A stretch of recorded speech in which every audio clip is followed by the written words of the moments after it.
আসসালামু আলাইকুম ভিউয়ার্স, আজকে আমি আপনাদের সাথে শেয়ার করব মাছের মাথা দিয়ে আলু বরবটি রেসিপি।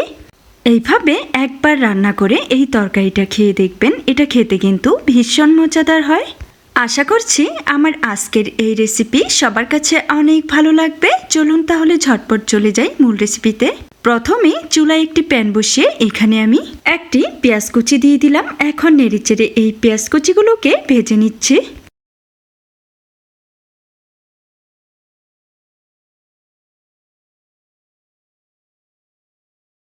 পেঁয়াজগুলো ভাজতে ভাজতে যখন এগুলোর মধ্যে হালকা বাদামি কালার চলে আসবে, এই পর্যায়ে এখানে দিয়ে দিব হাফ চামচ পরিমাণ হলুদের গুঁড়ো। এখন নেড়েচেড়ে তেলের সাথে হলুদ গুঁড়োটাকে একটু ভেজে নিয়ে তারপর এখানে দিয়ে দিচ্ছি হাফ চামচ করে আদা এবং রসুন বাটা। তারপর নেড়েচেড়ে এগুলোকেও খুব সুন্দরভাবে ভেজে নিচ্ছি যেন আদা রসুন থেকে কাঁচা ভাবটা চলে যায়।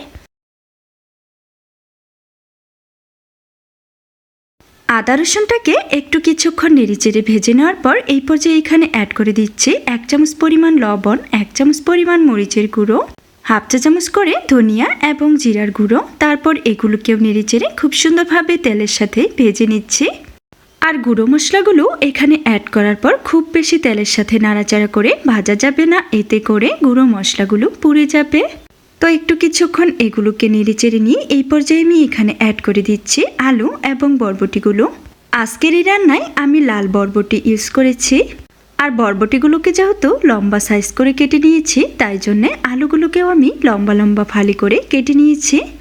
আর কিছু বরবটি থেকে আমি বিচিগুলো বের করে এই তরকারির মধ্যে দিয়ে দিয়েছি।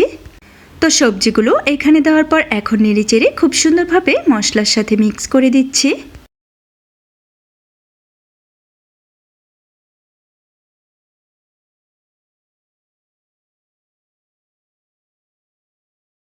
সবজিগুলো মশলার সাথে মিক্স করা হয়ে গেলে এই পর্যায়ে ঢাকনা লাগিয়ে দিলাম 2 থেকে 3 মিনিটের জন্য। একটু পর ঢাকনাটা উঠিয়ে নিলাম। আপনারা দেখে নিশ্চয়ই বুঝতে পেরেছেন সবজি থেকে একটু পানি বেরিয়ে এসেছে। তো এই পর্যায়ে নেড়েচেড়ে আবারও সমস্ত সবজিগুলোকে উলটপালট করে দিচ্ছি।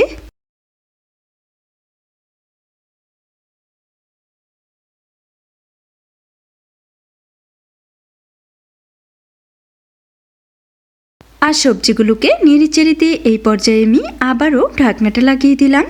একটু কিছুক্ষণ পর আবারও ঢাকনাটা উঠিয়ে নিলাম। এখন এখানে অ্যাড করে দিচ্ছি পানি। আজকের এই রান্নায় আমি 2 কাপ পরিমাণ পানি অ্যাড করে দিচ্ছি। আর পানিটা এখানে দেওয়ার পর আবারও সবজিগুলোকে নেড়েচেড়ে দিচ্ছি।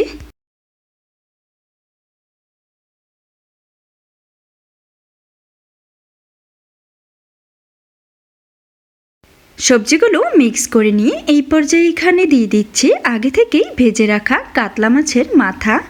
মাছের মাথার পিসগুলোকে লবণ হলুদ মাখিয়ে লালচে কালার করে ভেজে নিয়েছি। আর মাথার পিসগুলো এখানে দেওয়া হয়ে গেলে আমি এই পর্যায়ে ঢাকনাটা লাগিয়ে দিলাম।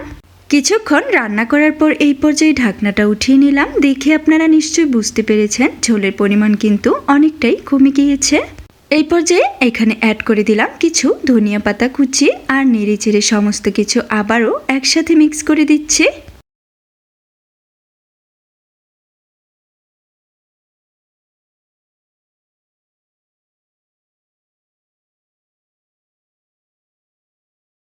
সবকিছু খুব সুন্দরভাবে মিক্স করা হয়ে গেলে এই পর্যায়ে ঢাকনা লাগিয়ে দিলাম 2 মিনিটের জন্য। 2 মিনিট পর ঢাকনাটা উঠিয়ে নিলাম।